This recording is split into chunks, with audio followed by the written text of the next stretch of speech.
And welcome back to another Warrior Creed live stream with me, the radical Majid Nawaz. And today, the topic, as is on your screens now, Midazolam Matt culling. There's the image for you, the meme or the title meme for today's stream.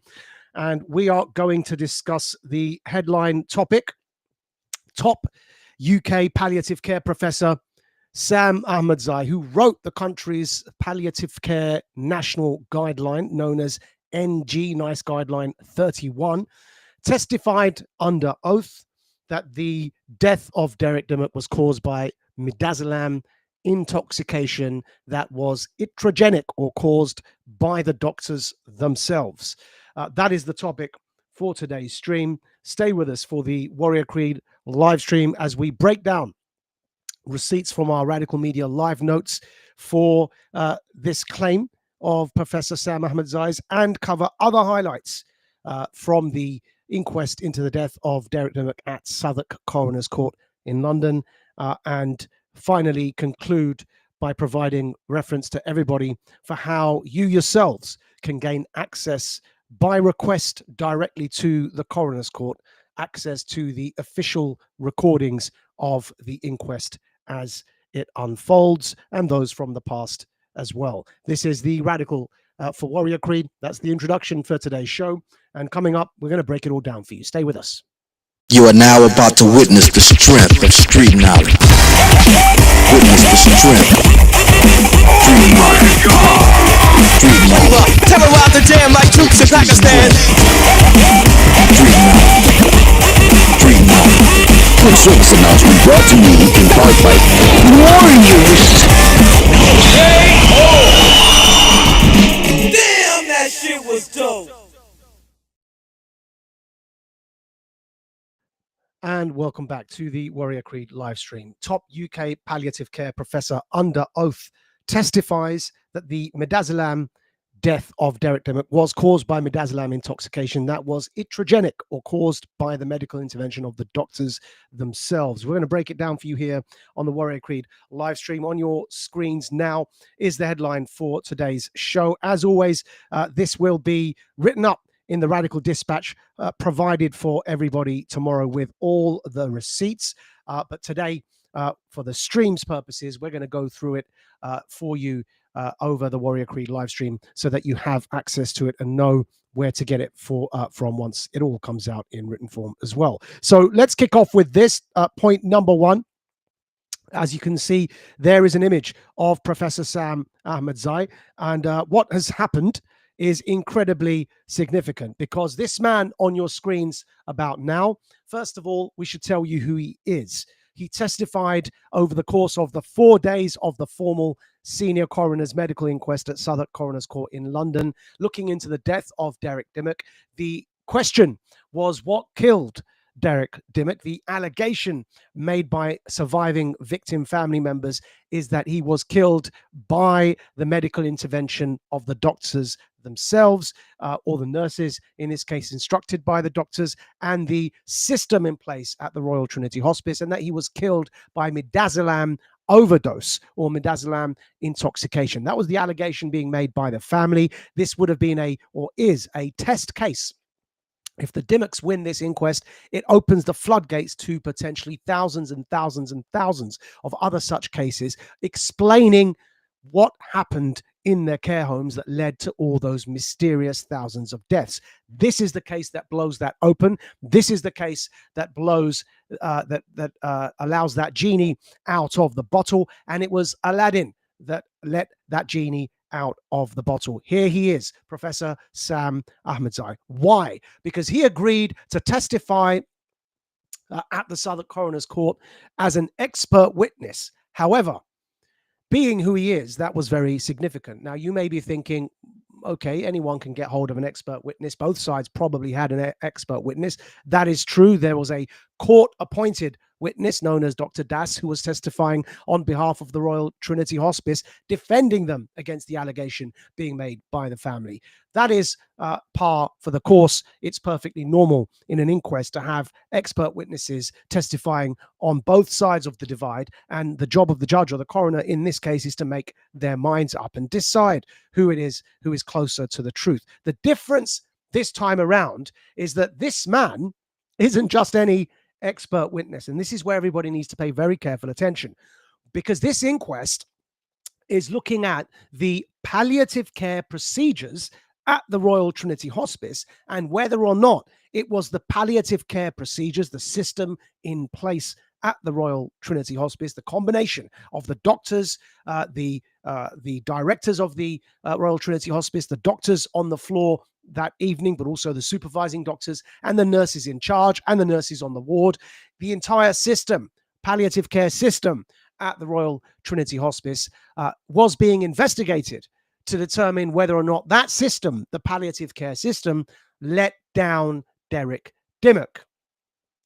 That's why this witness on your screens now is incredibly significant, because this is the man who wrote the UK's National Palliative Care Guideline. In other words, at end of life, which is what palliative care is, if at end of life you need to know as a hospital or group of hospitals what best practice is and what to do with patients at end of life and how to treat them so that they leave this life in the most comfortable way and dignified manner as possible, then this man is the man who wrote the England and Wales NHS guideline that governs such a question. It's called the NG31, or the NICE Guideline 31. It is the only approved national palliative care guideline that is in place for England and Wales, NG31, written by one of the country's top palliative care professors who chaired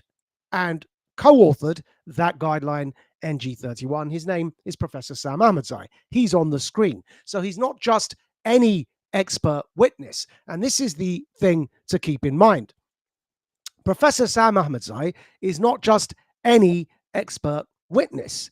He is the man who chaired and authored the set of rules and procedures and guidance that any coroner would be referring to decide such a question as to whether there was a flaw in the palliative care system of any given hospital or hospice or care home.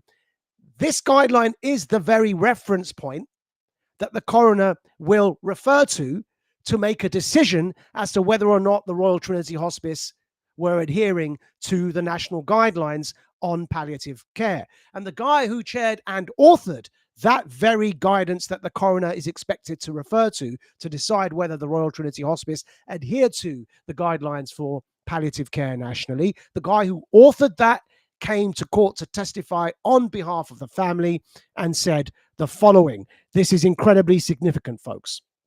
And we'll begin with this on your screens now. And it is important that we take our time with this. There could not be more significant a legal and medical negligence and systemic case going on in the Western world, and therefore the entire world right now. And that is not an overstatement, nor is it hyperbole. We are going to use the rest of this stream to explain why that is. But in a nutshell, so you don't get put off and think that it is hyperbole, please don't. It's genuinely the case. In a nutshell, if what is explained in this stream holds, it explains all of the excess death spikes in April 2020, thereby explaining what caused all those care home deaths that Matt Hancock and Governor Cuomo in New York, for example, are so dogged by in terms of questions around what caused them.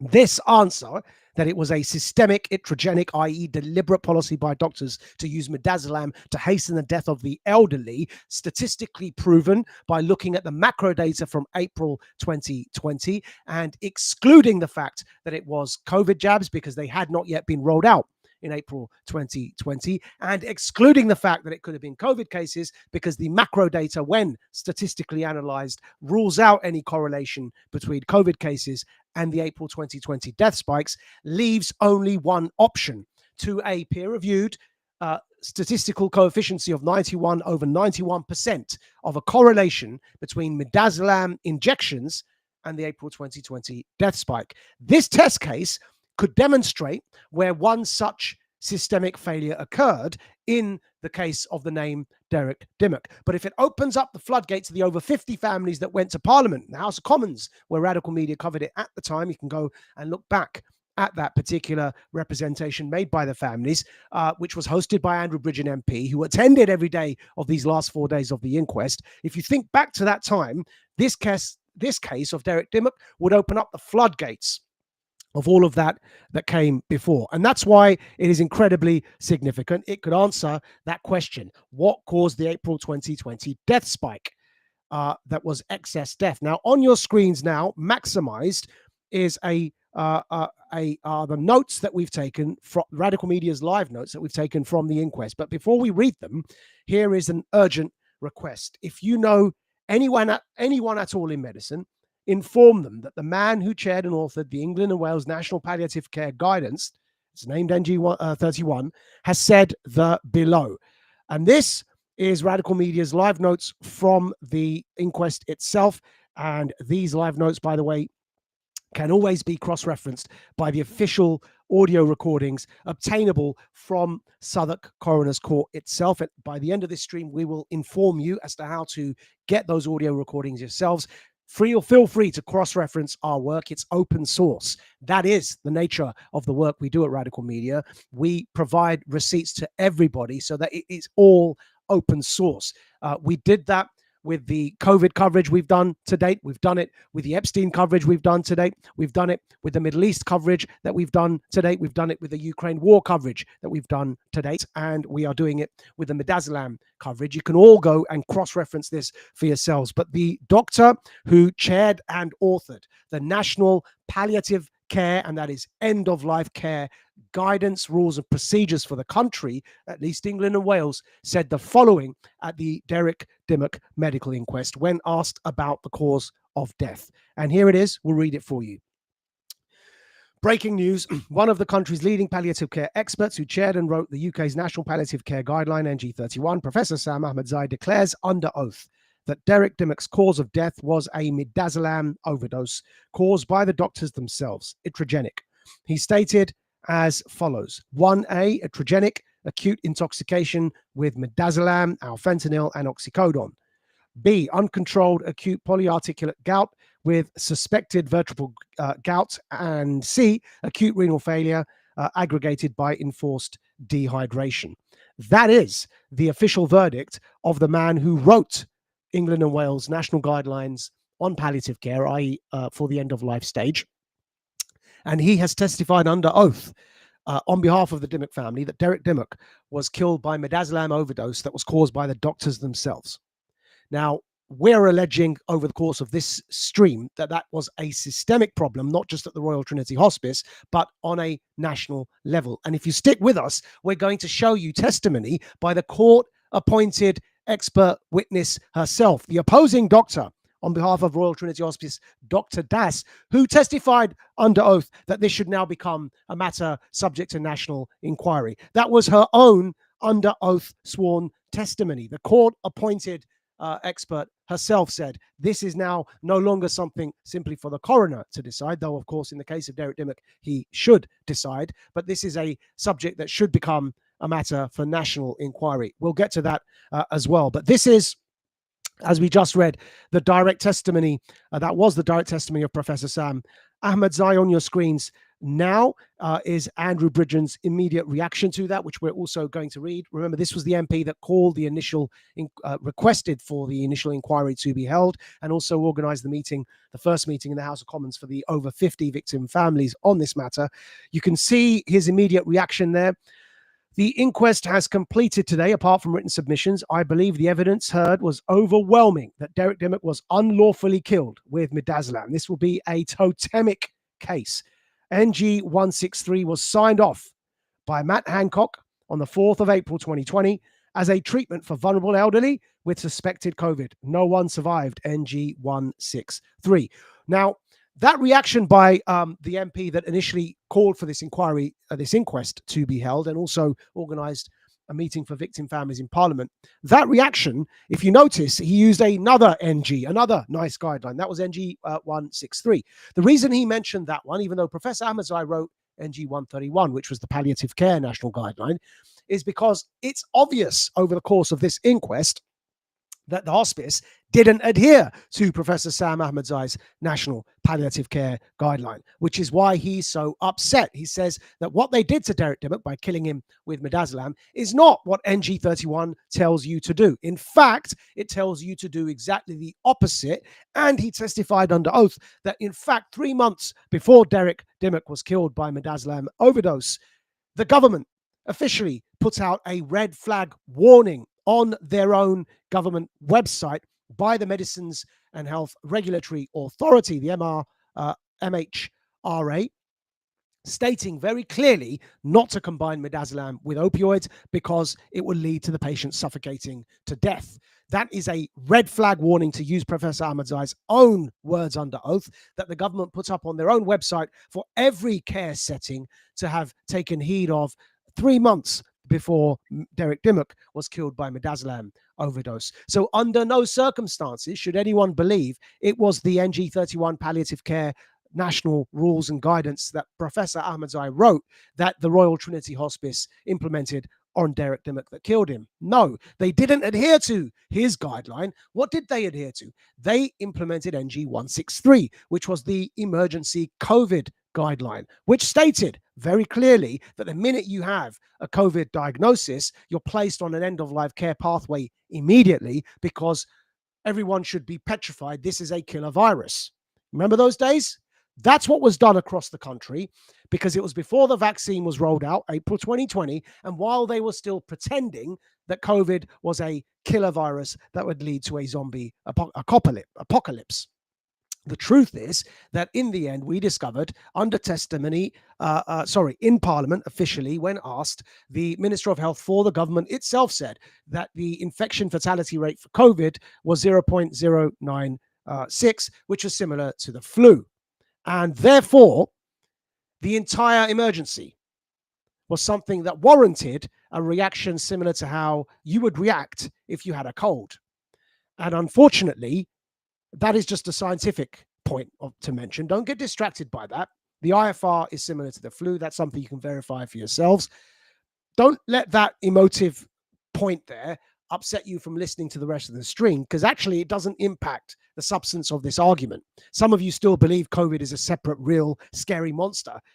We're not here today in this stream to convince you that's not true, though it's not true, but that's not the point. Today's stream doesn't rely on that argument to demonstrate that Derek Dimmock was killed by midazolam. He wasn't killed by Professor Sam Ahmadzai's National Palliative Care Guideline. He was killed using NG163, the COVID guidelines, like all the other elderly were in the care homes. And those guidelines placed the elderly on an end-of-life care pathway using midazolam and an opioid by mere designation that they were at end of life because they had COVID. The Achilles heel for the Royal Trinity Hospice is that the one thing that was missing in Derek Dimmock's diagnosis was a COVID diagnosis. There was no positive PCR test, which, by the way, at the time of this stream at least, have all since been revealed, at least 84% of them, if memory serves me correctly, as being absolute and utterly false.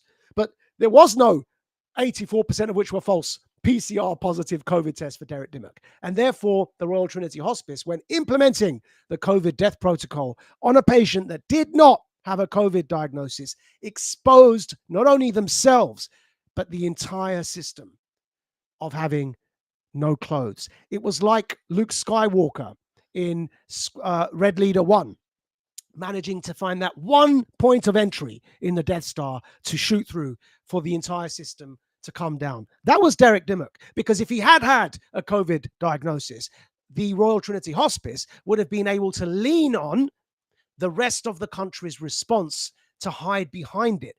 They couldn't, because he didn't have a COVID diagnosis. And in fact, even worse for them, COVID was crossed off by Dr. Phoebe Wright, or if memory serves us correctly, Dr. Phoebe Wright, or one of the other doctors when signing the death certificate. COVID was crossed off. They were unable to prove it, so they crossed it off, because they demonstrating that they were trying to hide behind the COVID response, but they were unable to provide a positive COVID test for Derek Dimmock. And the fact is that if they had sought one, they would have had to go outside of the Royal Trinity Hospice to gain it. because, of course, you remember you had to send those things off. And that expands the potential circle of witnesses against them, so they couldn't fraudulently make one up. And so what they did instead is shocking. You're about to learn. What they did instead was they destroyed the drug book that proved that they had overdosed him with midazolam, despite knowing that there was an active investigation. In other words, the Achilles heel that Derek Dimmock did not have a COVID test, a positive COVID test. The Achilles heel that led to was exposing the fact that they implemented a COVID death protocol over a patient who they knew didn't have COVID, and then tried to cover it up. Because if they didn't use the COVID protocol, he would have lived, and the instruction was that all of these people are designated to have their deaths hastened, not live. That's what happened in all the hospices and care homes. That's why there was an excess death spike. And so applying Professor Sam Ahmadzai's palliative care guideline would have meant that Derek lived. They didn't apply it. They applied the COVID protocol and then tried to conceal that because they realized their error. Derek Dimmock didn't have a positive COVID test. All of that is going to be revealed in this stream. It is unbelievable what we witnessed over this the course of the inquest. First, let me take you to the red flag warning. The red flag warning that Ahmadzai, the country's leading palliative care professor who wrote the National Palliative Care Guidelines, testified to under oath, existed 3 months before the Royal Trinity Hospice killed Derek Dimmock by midazolam. There was what he called a red flag warning on a gov.uk website saying, do not do this. That's exactly what the Royal Trinity Hospice did. We're going to share the screen for you now and show you, first of all, our live notes from the testimony of that red flag warning, and then the red flag warning itself. So here you are on your screens. We'll blow it up so you can read it with us alongside us as we read as well. So there's absolutely no doubt as to what you're hearing, because it can be incredibly shocking. Here we are, red flag warning. Professor Sam Ahmadzai, one of the country's leading palliative care experts,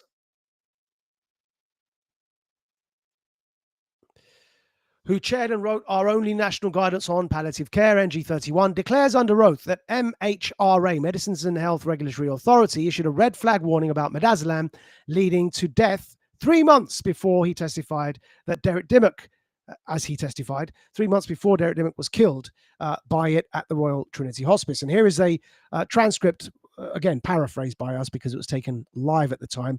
Please don't rely on these as official court transcripts, but you can request those official transcripts yourselves. But here it is. There was as it states here clearly, there was a warning issued by the Medicines and Health Regulatory Authority, which is on their website.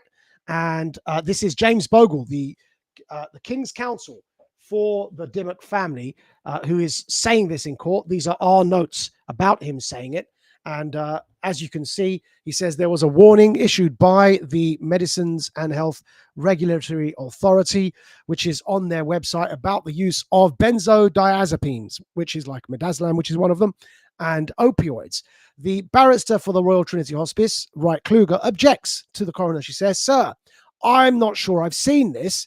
Bogle continues. It says, "Reminder of risk of potential fatal respiratory repression," and this was issued in March 2020. In other words, 3 months before Del, or Derek Dimmock, was admitted to the Royal Trinity Hospice. It says healthcare professionals are advised to only prescribe if there is no alternative and only at low doses, as it could lead to death. So then we're going to go down here. As you can see, witness under oath, Professor Sam Ahmadzai, who wrote and chaired the NG31 National Palliative Care Guidelines, said, "This is essentially a red flag to all practitioners. It would absolutely apply to everybody in the palliative care world.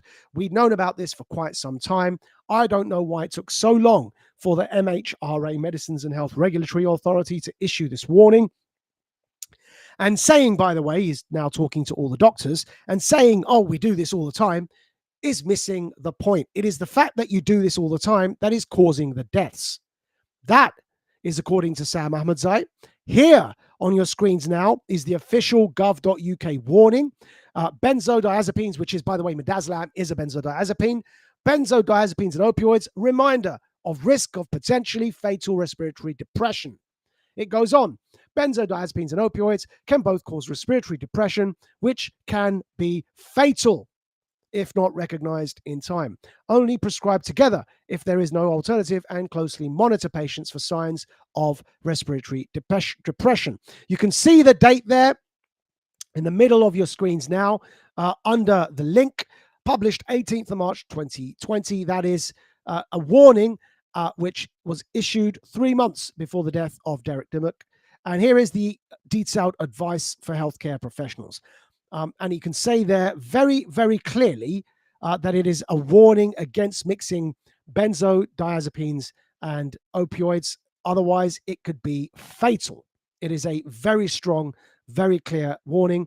It affects the central nervous system, increases the risk of sedation, respiratory depression, coma, and death. That is the first line under the first bullet point.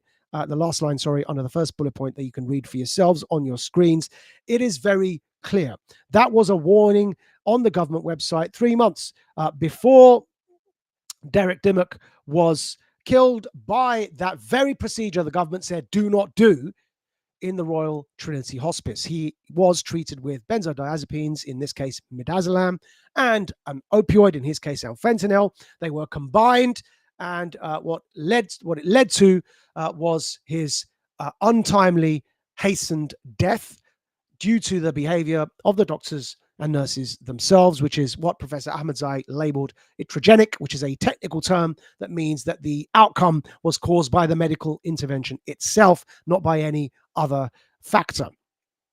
It is something now testified to under oath by the man who wrote, literally authored and chaired the country's national palliative care guidelines, those very guidelines that coroners are expected to refer to make their judgment. He's testified under oath in court that the Royal Trinity Hospice violated a warning, a red flag warning that was placed on the government website 3 months prior to them killing Derek Dimmock with Midazolam.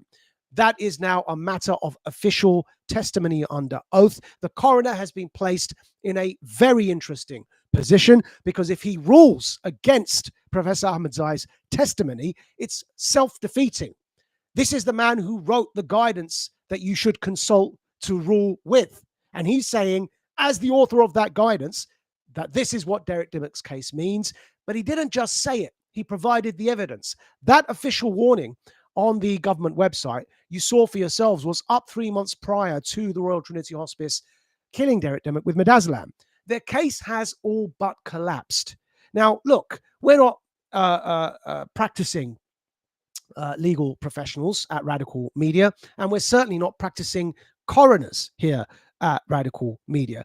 But we are people with eyes and ears. To us, it looks like, just off the back of that first point, that the Derek Dimmock case for the Royal Trinity Hospice's side has absolutely collapsed. And we haven't even got to the destroyed drug book evidence yet. We haven't even got to the fact that their own court-appointed expert witness, Dr. Das, said that this now needs to be a matter of national inquiry. We haven't even got to the fact that the syringe driver machines that were pumping the midazolam and opioids into Derek Dimmock's system had recorded a dosage that was going backwards. In other words, higher dosages were being recorded on the chart as time progressed rather than lower. So what was the machine extracting? They pumped so much midazolam into his body, it was extracting midazolam back out again. How were the midazolam doses going higher? The syringe drivers were completely faulty. There was terrible record keeping. The entire case has collapsed. We're going to come to all of those details in a minute. We did say today's stream would require your patience because, of course, this is a live court inquest. And so we're commenting on events that are incredibly technical, legal, and medical, but with your patience, we're able to get through this. We will also say that none of this that you're hearing in this stream is to stand in for the coroner's official ruling, nor are our live notes to be taken as official court transcripts. This is all our analysis, having monitored this case every day in the inquest itself, taking live notes, but also for years before that with the family and the developments as they unfolded. To our eyes, this case looks like it, on behalf of the Royal Trinity Hospice's side at least, has completely collapsed. We find the coroner in a very, very difficult position. How is he going to rule cause of death anything other than the expert testimony of the man who wrote the very guidelines he's expected to refer to when making a judgment here about whether or not this death was caused by a human doctor-caused midazolam overdose. He's being placed in a very interesting position as that coroner. It would be, we put it to everybody, rather self-defeating to ignore the warnings here presented under oath by the man who wrote the very guidelines the coroner is expected to use in arriving at his decision. It would be very self-defeating, not just for the coroner, not just for the coroner system, not just for the medical system in this country, but in fact for the entire system and trust in the system itself. It would be very self-defeating. What would be wiser is to bite the bullet here and accept the facts as they are and as they present themselves, which is that in April 20, what killed all of those people in that excess death spike was not COVID, were not vaccines. It was the midazolam injections. It's the only thing that scientifically correlates to the excess death spikes in April 2020. And now you have expert testimony saying that that's actually what killed Derek Dimmock in that time, in exact time frame as well. It is looking very, very bad for the coroner and his position. It's interesting to see how he's going to move forward on this one. As we're going to show you on our screens now, further breakdown and analysis of this groundbreaking inquest, really precedent-setting inquest, at least in terms of public consciousness and awareness and future deaths. And the matter of preventing future deaths we're going to come to in a moment as well. But on your screens now, you should be able to see our immediate reaction. How's this conspiracy theory looking for you now? That was our immediate reaction to the point. The conspiracy theory that was so untouchable that even conspiracy theorists were scared to touch it and labeled it a conspiracy theory. How's that looking for everybody now? The idea that it was midazolam injections and nothing else that could have caused the April 2020 death spike, excess death spike around the world.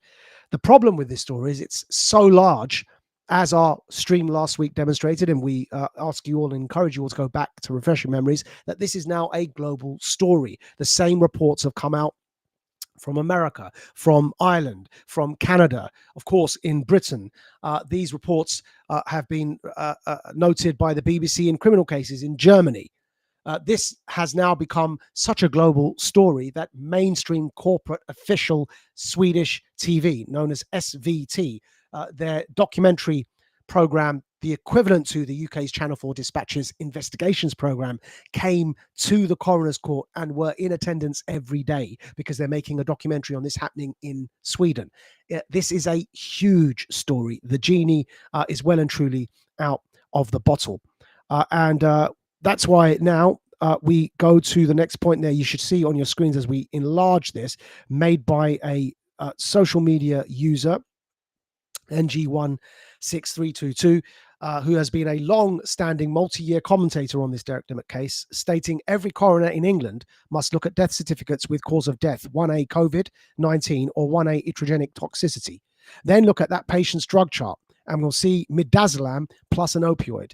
That coroner must do the right thing. That is the immediate reaction of social media user NG16322. Andrew Bridgen's immediate reaction here. We need coroner Dr. Julia Morris to deal with this issue of preventing future deaths. Given the evidence in the Derek Dimmock inquest, it was midazolam. The issues raised in this case have the potential to stop the assisted dying bill in its tracks if elected politicians and peers take the time to study the evidence. As you can see, hugely consequential test case this is, and further consequences elaborated by us here from last week's stream. Take a listen to this. It could not have been COVID vaccines, though of course they're harmful in their own right, and they didn't stop COVID, nor infection, nor transmission, and most likely caused a lot of other harms to people's health. But the April 2020 excess death was not caused by those vaccines because they had not yet been rolled out. It could also not have been caused by COVID because on a macro analysis, using all the data, doing a statistical analysis, mathematically, they could not have been caused by COVID because COVID cases simply do not correlate to the April 2020 excess death spikes. The only thing that correlates is the use of midazolam injections. When you combine that with the known fact that the infection fatality rate for those that were told that they had COVID was similar to the flu, there's no way, even if it had been COVID, that it should have caused that huge excess death spike in April 2020. What you should have seen is flu-like death patterns.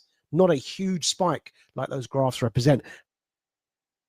And there we have it, really quite clear the consequences of this particular case, which we're calling a test case for what happened in April 2020 in the rest of the country. But the consequences are absolutely earth-shattering. This is a world-changing case, because if this case demonstrates that Derek Dimmock in that April 2020 period of excess death was killed by midazolam overdose that was iatrogenic, i.e. caused by the doctors themselves, then that huge April 20 excess death spike that occurred in multiple countries, which occurred prior to vaccine rollout and which was not statistically correlated to new COVID cases, it opens up the floodgates to the fact that midazolam, which was implemented systemically through a national policy numbered NG163 in the UK. Other countries had their own version of it. For example, in America, it was remdesivir, but it opens up the huge floodgates to all of those excess deaths in April 20,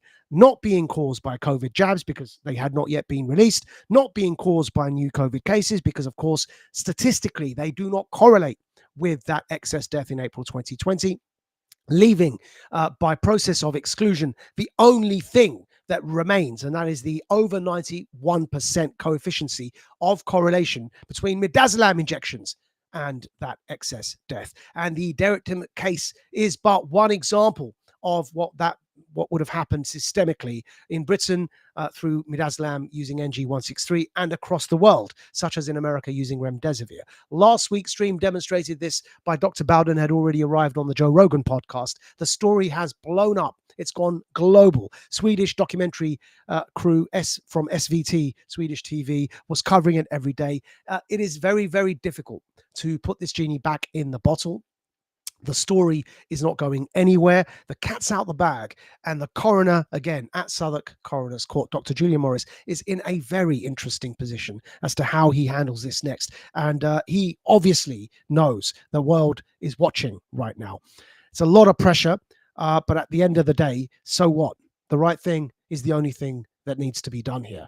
And it's not that hard to do the right thing. What we can assure everybody involved is a lot harder to do is cover up the right thing and try and put out the false thing, because that requires lie after lie after lie, and it becomes very difficult to sustain.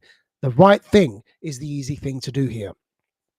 And as you hear, the consequences could not be overstated. It would solve the riddle of what happened to those April 2020 excess death spikes. What caused them? This is what caused them. And hence the topic of the stream today being accompanied by this image, because Matt Hancock, the UK Health Secretary, has a great deal to answer for.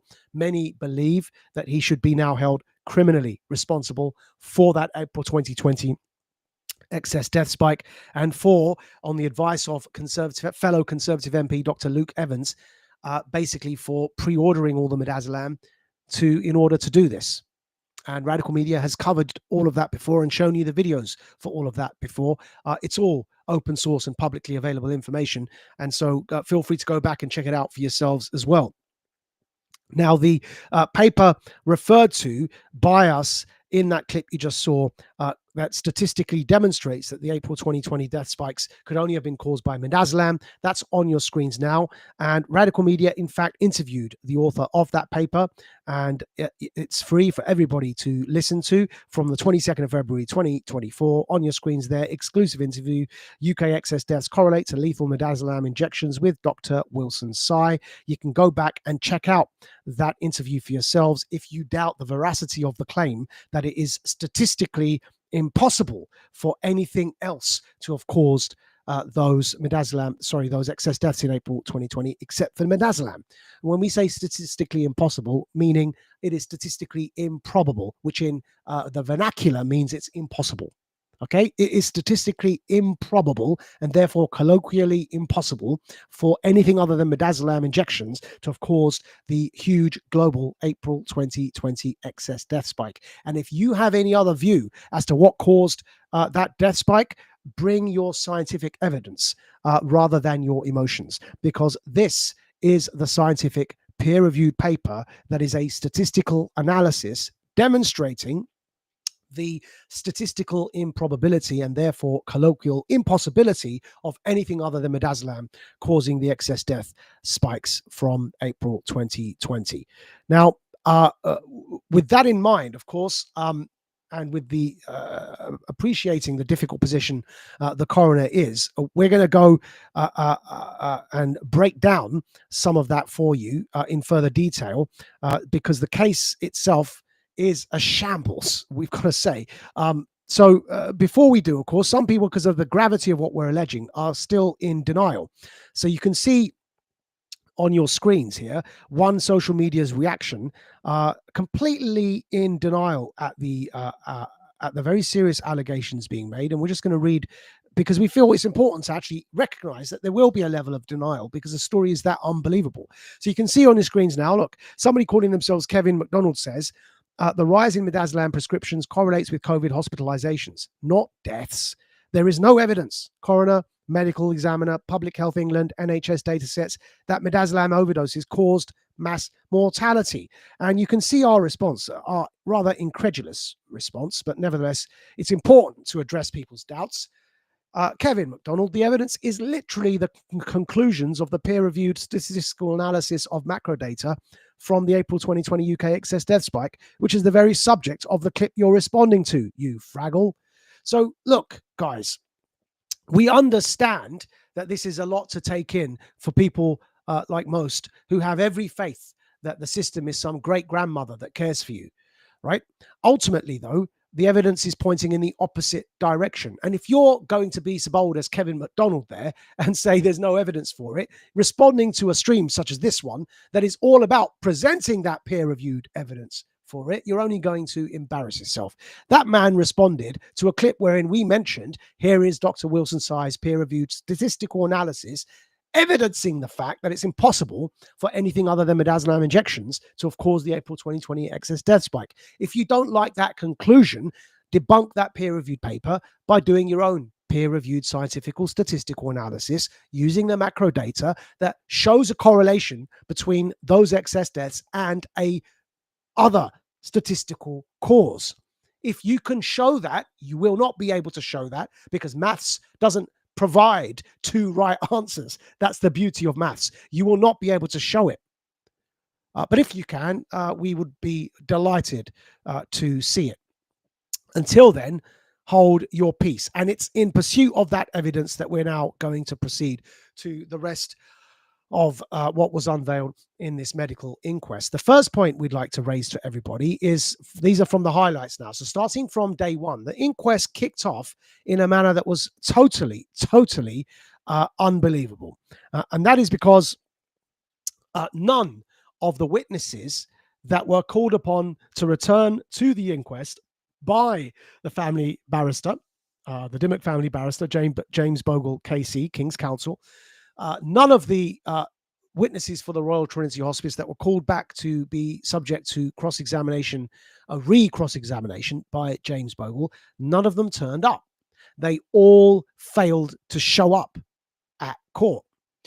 It is all very interesting.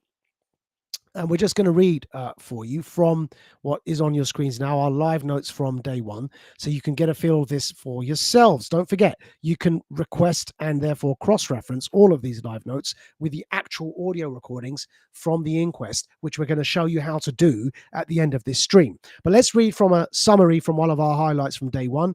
Day one summary so far. We wrote this while the session was adjourned. Chaos in proceedings. 2 nurse witnesses for the Royal Trinity Hospice, RTH, refusing to come back to court for cross-examination by Dimmock family barrister James Bogle KC, and a 3rd witness apparently still not in attendance but not confirmed as absent. That 3rd witness, by the way, was the court expert Dr. Das, who in the end didn't appear in person and only appeared online. To continue reading, coroner tells Bogle that he has to submit written questions or face an inquest adjournment. Then say that these would not be a cross-examination but a clarification, and they could only submit 20 written questions and they will reply while not having to attend. The coroner has forced Bogle to summarize all his prepared cross-examination for both missing witnesses into only his suggested 20 written questions, and for the Royal Trinity Hospice nurse witnesses to only send written answers back and not appear in person. The coroner only gave Bogle under 2 hours to do all that in, i.e., pick around 20 questions from his originally intended prepared live cross-examination or risk the entire inquest being postponed again. The coroner threatened that by saying that he really doesn't want to do it. Hint, hint. So you can see how this is going. The coroner running defense for the fact, clearly, that the witnesses didn't want to appear by doing perhaps the only thing that was left available for him to do, which was ask Bogle to submit those questions in written format. But ultimately, it meant that those witnesses for the Royal Trinity Hospice could also respond in written format. There would be no live back and forth cross-examination, a rather weak way of determining the facts. We're sure everybody will agree. It concludes, Bogle argued with the coroner. The Royal Trinity Hospice barrister Wright Kluger argued with Bogle. Then they both argued with Bogle, who repeatedly protested, but the coroner strictly overruled Bogle and the session was adjourned. It was an ambush, high drama. Such was James Bogle's frustration that the next thing happened, which we'll show you right now. As you can see from our live notes that are on your screens now, we'll blow this one up for you. You can see it there. James Bogle, KC, privately telephoned asking for the missing witness at her place of work. Chaotic day one. Midazolam death inquest highlight from Southwark Coroner's Court, London. The Dimmock family barrister, James Bogle, KC, says, and this is our paraphrase notes, well, I haven't had time to prepare questions for the Royal Trinity Hospice witness, Nurse Barris, but I will say that I called her mobile, got a work number from her voicemail, called her work, and asked her if she is available. They, meaning her work, said yes. So why isn't she here to submit to my cross-examination? You can see unbelievable drama at the inquest with missing witnesses all kicking off on day one. To that point, just made by James Bogle, who called the place of work of Nurse Barris the missing witness, and her work did confirm she was at work and therefore not ill, and certainly able to be up and on her feet. Why was she not at court? Bogle called her himself. The coroner then told Bogle never to do that again and leave it to the court to determine whether she could be there or not, or why she wasn't there. Clearly, she was able to go to work, but not turn up to testify in such an important medical inquest and submit herself to cross-examination. A right mess of a day one, compounded only by this highlight from day two, and that is the second point that we'd like to draw all your attention to, and that is the matter of a allegedly forged document, which is now a matter of a criminal complaint. A forged document that the Dimmock family say was attributed to Dimmock, saying that he was willing to die, that was not signed, and that merely had a tick box checked yes. That the Dimmock family then officially in court submitted testimony to say that this was a fraudulent document. Thoroughly embarrassing for the Royal Trinity Hospice, thoroughly awkward for the coroner. And we're going to now show you this on your screens so that you can see for yourselves, again, from our live notes, end of day two, forged document, end of day two. Did Royal Trinity Hospice manipulate a statement so that Derek Dimmock, appeared to consent to dying while he was physically unable to consent? Summary highlight, paraphrased. Barrister for Royal Trinity Hospice, RTH, reads to Professor Sam Ahmadzai from the evidence bundle are an incredibly thorough and detailed, hence, dare we say, rather sinister sounding, end-of-life testimony hospice document, to which Del Dimmock allegedly consented that he was dying, merely by ticking a box next to each claim made, but with no signature. Very curious, right? And then you can see it says, Paul Dimmock interrupts proceedings, stands up and says aloud to the coroner, for the record, that document was filled without our knowledge.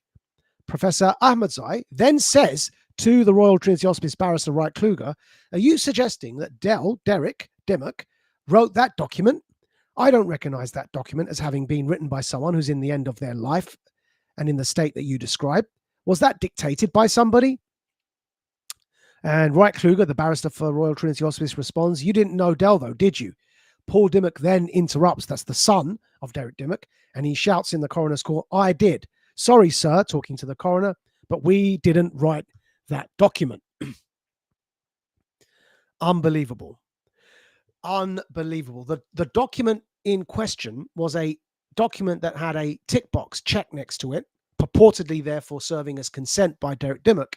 And it was an incredibly detailed legal and medical statement, essentially declaring what would have rendered the Royal Trinity Hospice absolutely innocent in the midazolam overdose that they caused, according to Professor Sam Ahmadzai, and that eventually killed Derek Dimmock. And the son, Paul Dimmock, openly saying in court that this is a fraud, a fake document, and the interesting and the clincher point being made by Paul Dimmock here, that they had, as far back as 2021, made a complaint about this fake document to court.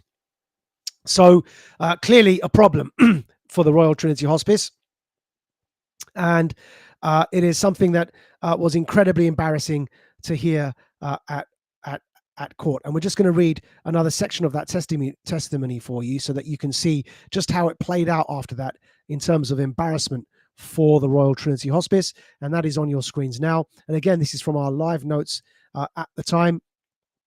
And they are, this is the barrister for the Dimmock family, James Bogle, speaking to the court-appointed expert, Dr. Das, who was testifying that the Royal Trinity Hospice version of events was correct. And this is James Bogle saying, witness statements from this morning came from Paul and Maureen Dimmock in relation to the care document about how Dale Dimmock would have liked to die. And Dr. Das, the court-appointed expert, said, yes. James Bogle then says, the family allege from as far back as 2021 that this is a false and fraudulent document. So you should know that you cannot rely on that. The coroner interjects, Mr. Bogle, it's fair to say that it's not proven that it's fraudulent yet. James Bogle responds, of course, the family say that it is false and fraudulent and have alleged this in this signed statement from as far back as 2021. Bogle then continues to read from the family's signed statement. This document from 2021, the family said this document is false and fraudulent. And he continues to read from Paul's legal statement at the time that they made Derek Dimmock tick this document so that he would be discharged. He said he specifically told me that he did not sign any document. That is Paul Dimmock himself saying that. Incredibly shocking that these allegations are being made. And now we're going to continue to the next shocking part, and that is the destroyed drug book. And this is a highlight from day 3 of the inquest. So you've heard so far that the man who wrote the National Palliative Care Guidance, saying that it was a midazolam overdose caused by the doctors that killed Derek Dimmock. You've heard how that the Royal Trinity Hospice attempted to present a document that the Dimmock family allege is a fraud with regards to how Derek Dimmock consented or not to his death to be killed by midazolam. You've heard that the government had already issued a red flag warning on their website 3 months prior not to give patients midazolam and opioids, which is what eventually killed Derek Dimmock. Now you're about to hear how the Royal Trinity Hospice, to cover all of that up, appear to have destroyed their drug book while this investigation was ongoing. And we're going to blow that up for you on your screens and read it for you as we do. Day 3 live notes. James Bogle for the family. Read from here, from the top. Looking at that chart, he's saying to the court-appointed expert witness, Dr. Das, looking at that chart, there's a heading, volume left to be infused. And the last entry is 11.5 milliliters left to be infused. Can you tell from this chart what happened to that 11.5 milliliters? Dr. Das, I cannot really say that. What I can say is that at 1:22 a.m., because when you set a syringe driver, the volume should come down, but it was 11.2. But then it was 11.5, so it couldn't be running properly. And at that point, the alarm was going off. So when that info is not there, I have to look at all the other things that I have that I can work on. And it looks as if it was running until 1:22 a.m. And then after that, it wasn't running properly. Okay, by the way, as we continue reading this, forgive us, the notes on the testimony of Dr. Das appear rambling because genuinely, without meaning any offense, that's how she was speaking. In fact, she was accused by James Bogle officially in court of deliberately filibustering. In other words, deliberately prolonging her answers with waffle so that time would be wasted. But without taking a judgment on whether or not that was true, We've tried to represent how she was speaking. So when you hear us reading her responses, the court-appointed expert witness, if those responses sound rambling, it's because they are, because they were. Bogle persists here and he asks, but what should have happened to that 11.5 milliliters? So keep in mind, you've just heard that the court-appointed expert witness, Dr. Das, said that the reading went backwards. It had said 11.2. After that, it said 11.5, as if either more midazolam had been bunged into the broken machine or the machine was extracting midazolam out of Derek Dimmock's body. The volume went up, not down, when if it's administering midazolam, of course, the volume should be dropping. So this was all around the faulty syringe drivers for which their adequate record keeping was not only not kept, but was deliberately destroyed in the destroyed drug book. So stay with us. We're going to go through all of this for you to show you step by step how that happened. So Bogle says, what should have happened to that 11.5 mil? And Dr. Das says, what is the question? Bogle says, what should have happened to it? So Dr. Das says, so when it was changed. Bogle says, what should the nurses have done with that 11.5 mil? Dr. Das says, well, probably what should have been happening is that the amount put in and taken out should have been recorded, but that's not my role. Bogle says, we don't have any notes and we don't know what happened to it, but it's possible that the 11.5 mil could have been infused into Dell. But the amount would have been recorded in the drug book, says Bogle. Dr. Das responds, yes, but I don't have sight of that. Bogle says, yes, that's because the Royal Trinity Hospice destroyed the drug book. And if you look at the next entry, you see 10.3 mil, but we don't know what happened to that, do we? Dr. Das responds, I see what you're saying, and yes, I said in my evidence that I'm not going into the clinical incidents. That's not my role, and I'm not going to comment on that, but hopefully these are picked up as clinical incidents. No dispute by the court-appointed expert witness that the syringe drivers that were pumping in the midazolam into Derek Dimmock's body were inaccurate. No dispute that this was a clinical incident, and clearly no dispute because it had already been established in court that the Royal Trinity Hospice destroyed their drug book so that the court couldn't determine what was happening to those dodgy midazolam readings that were being pumped into Derek Dimmock. Incredibly serious here, destroying the drug book over the course of a live and active investigation. So serious that the man who wrote the National Palliative Care Guidance had the following under oath to say about it. On your screens in large now. James Bogle says to Professor Ahmadzai, what do you say about the controlled drug book being destroyed? And Professor Ahmadzai responds, I'm very disturbed by that. Even if technically it could be destroyed after 2 years, when there is an investigation ongoing, it is very disturbing that you would destroy the drug book. I'm so shocked about the record keeping on these charts. And the fact that no one picked up on it, it is truly shocking for a specialist unit. And we've put underneath, again, you can see all notes are paraphrased and should not be used as official court transcript. Now, you can see there exactly how bad it is that the Royal Trinity Hospice killed Derek Dimmock with midazolam. And why? Because they had no COVID diagnosis for him, that they had to then pretend that they used the end-of-life care, palliative care NG31 pathway that Professor Ahmadzai wrote.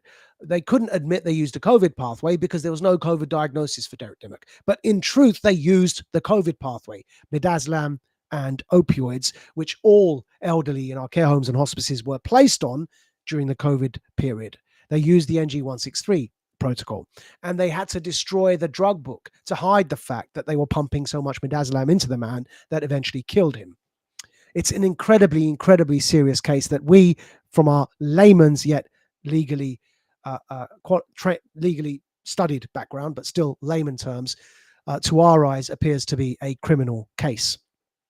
This may well should demand, in fact, an immediate preventing future deaths order from the coroner and should trigger a criminal investigation. It appears to us to be quite a simple matter here that there has been some criminal negligence involved. And the fact that this needs to be a wider inquiry is something that the court-appointed expert witness, Dr. Das herself accepted very openly under oath in court.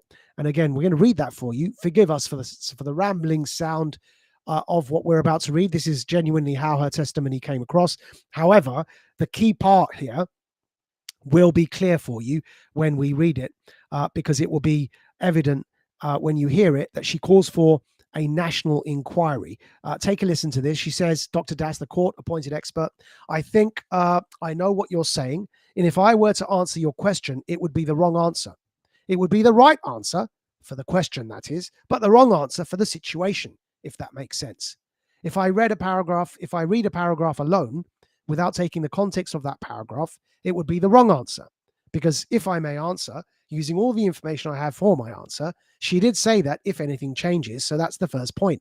Second point, Nurse Ann Wheeler was trying to be proactive. And what she said that is, if there was a problem, maybe we should have a care package at home. So that is what she said. She didn't say it's an emergency, go and do it right now.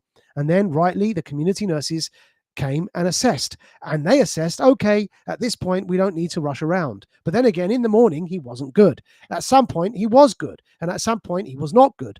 Within that 24 hours, there was some variation. And looking at all those statements, I do not think I disbelieve any of them.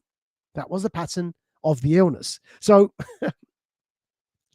keeping in mind the rambling nature of the court-appointed expert witness, she did eventually get to this little gem in her testimony that we will read for you immediately. And you can see why we're asking you to bear with us in getting through some of her words. Because at the end, if you look at the bottom of this paragraph from her testimony here, you'll see the following line. You'll see it say,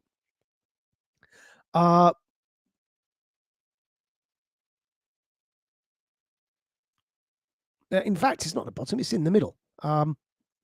Right in the middle, you'll see from the, let's see where we can begin from. I think it's a very difficult situation. Right in the middle, if you can see it, we'll read it for you. I think it's a very difficult situation if people have multiple comorbidities and are suffering from a reversible condition. Is it appropriate to diagnose this? So that is my question. And before we answer this question, should this case be discussed in a coroner's court? I'm sorry, with due respect to the coroner, but should this be discussed in a coroner's court or in a wider inquiry? Now that line there, acquiesced to by James Bogle right at the end, you can see the last line. James Bogle says, thank you, Dr. Das. In terms of a wider inquiry, I'd say that the family absolutely agree with you on that. Because what the court appointed expert witness has just done there, unbelievably, is say that she has the right answer that she could give as to what caused Derek Dimmock's death, but that it would be the wrong answer for this situation because she happens to be on the side of the Royal Trinity Hospice appointed by the court to defend their case, right? So she's literally said in court under oath, I could give the right answer here, but it would be the wrong answer in this situation. And then she says, and no offense to you, coroner, but this does look to me like it needs to be subject of a national inquiry. Unbelievable. All under oath, mind you.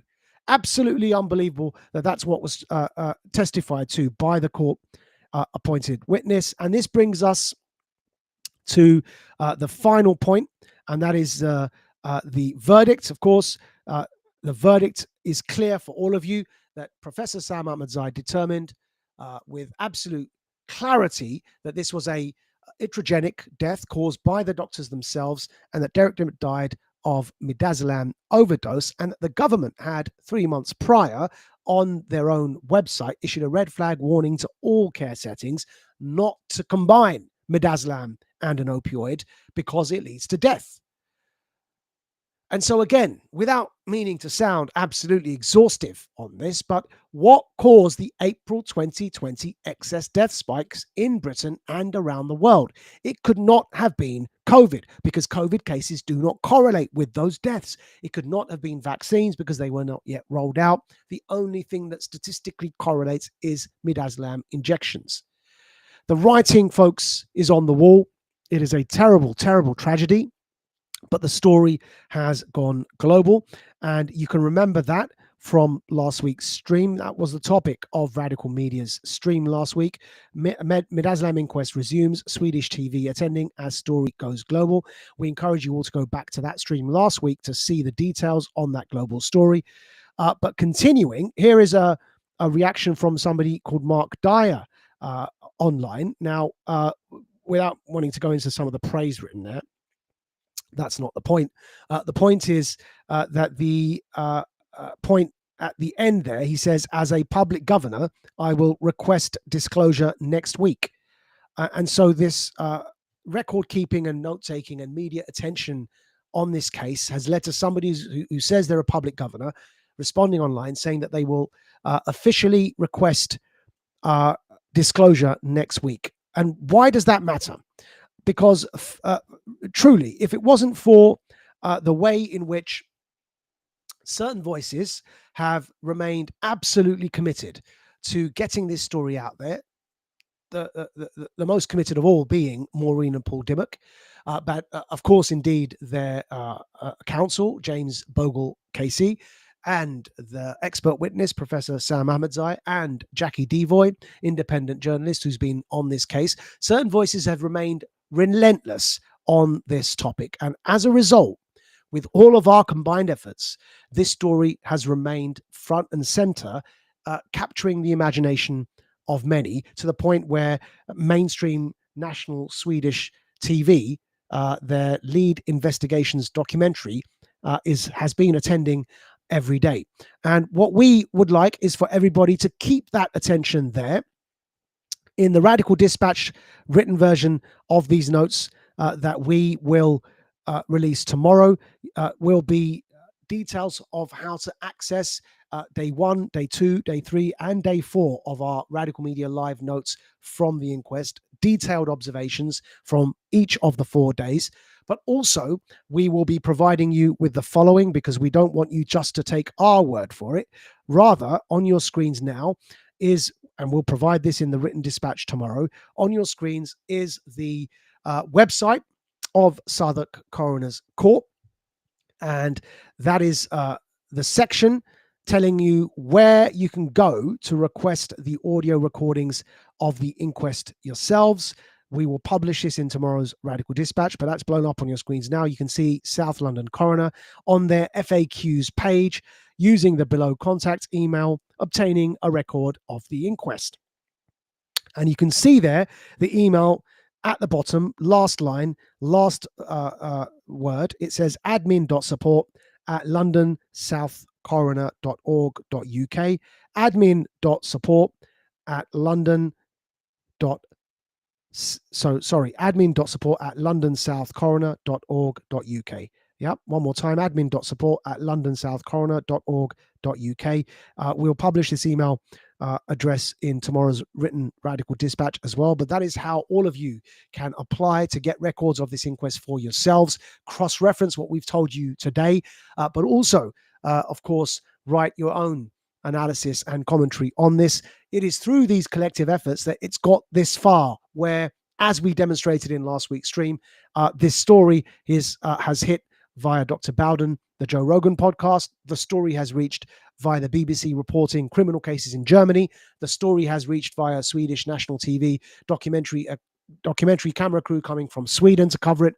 The story has reached Ireland and Canada through research papers and evidence that has been disclosed. It is a huge story. The only reason it's got this much attention is because of the open source approach to it. So we encourage everybody to continue paying attention to this inquest. The most important thing now is that the coroner must issue a preventing future deaths order when he resumes this inquest. And of course, he must rule on this case with the facts as he knows them and as they've been presented. He is in a very, very tricky situation, but the truth is always easier than lying. That's all we've got time for on this week's Radical Warrior Creed live stream. You've been listening to me, the Radical, Majid Nawaz. We ask all of you to go over to majidnawaz.substack.com to subscribe to Radical Media there and become premium paying members of Radical Media, because without your support, we cannot continue doing these investigations. We rely on you all to go to majidnawaz.substack.com and become premium subscribers there, paying a monthly amount to keep us going. So thank you for your time. And until next time, you've been listening to The Radical, Majid Nawaz. You are now about to witness the strength of street knowledge. Witness the strength. Street knowledge. Street knowledge. Terrorize the jam like troops in Pakistan. Street knowledge. Street knowledge. Quick service announcement brought to you in part by